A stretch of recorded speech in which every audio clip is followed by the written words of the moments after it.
নূহ আলাইহিস সালামের কাছে এক মা এক বাচ্চাকে কোলে নিয়ে আসছে। কাকে? বাচ্চাকে কোলে নিয়ে এসে নূহ আলাইহিস সালামকে বলে, ইয়া নবী আল্লাহ নূহ উদউ আল্লাহ আলা, আমার বাচ্চাটার জন্য একটু দোয়া করেন যাতে আল্লাহ তার হায়াত বাড়ায় দেয়। তো নূহ আলাইহিস সালাম বললেন, কাম উমরুহ, বয়স কত তোমার বাচ্চার? বলে সালাসু মিআ সানা, 300 বছর। কোলের বাচ্চার বয়স কত? অনেক হায়াত পেত তো।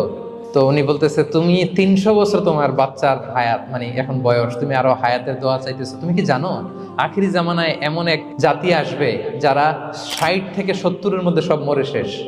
300 বছর তোমার ছেলের বয়স, তুমি লম্বা হায়াতের দোয়া করো, তুমি কি জানো শেষ জামানায় এরা 60-70-এর মধ্যে সব মরেই যাবে?